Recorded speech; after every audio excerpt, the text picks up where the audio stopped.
Now, at the beginning of the season, we weren't sure what to expect in the TVC Hocking, but as the season went on, the race heated up. So Samantha Wiesneth recaps this year in the Hocking.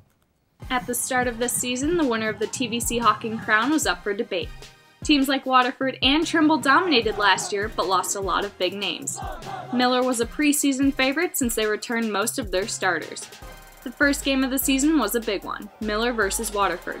The Wildcats proved that they wouldn't give up the TVC Hocking title too easily by defeating the Miller Falcons 35-25. Waterford's Braden Belleville got his season off to a strong start with running the ball 193 yards for 3 touchdowns. The Wildcats' only loss in the regular season was in a non-conference game against Fort Fry, giving Waterford the TVC Hocking crown. The Wildcats couldn't seal the deal as they fell to Portsmouth East in the first round of playoffs. The Trimble Tomcats may have finished second in the Hocking, but they made it to the second round of playoffs before losing to Danville. Players like Max Hooper, Connor Wright, Sawyer Coons, and Cameron Kittle helped the Tomcats to finish their season with a conference record of 7-1, their only loss coming from first place Waterford. Next season will look a lot similar to this one. Miller, Southern, and Wahama will have to step up if they want to be competitive against the two teams at the top. Both Trimble and Waterford will have their star players returning, so both teams will be a force to be reckoned with in 2018.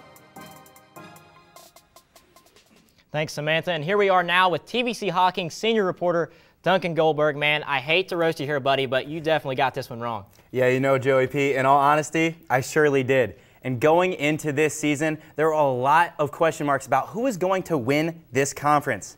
And it turned out that the Waterford Wildcats decided to show me up and repeat as TVC Hocking champs this year. But going into this season, it was hard to expect success right away from the Wildcats, especially after losing some very key players. Kudos to those guys.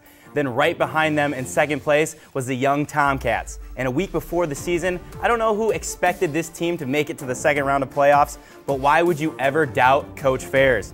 Then following the Tomcats in third place was the team that I predicted to win the conference in the Miller Falcons. Man, was I wrong. They had a tough season this year, and I know they wanted to make it to the playoffs this year, but they just fell short of that goal.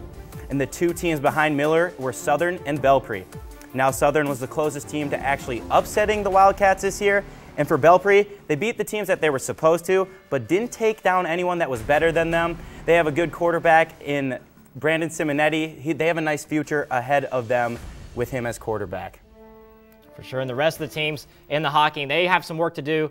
You know, South Guy, they got a new head coach, right? Yeah, you know, Wahama has a really good, interesting offense, too. We'll see what these programs are able to do moving forward. For sure, man. Listen, Duncan, thanks for upgrading the TVC Hocking spot left void by me last year. You took it up a notch this year. Thanks a lot, man. Now, let's go over to Eric Threet II, who is now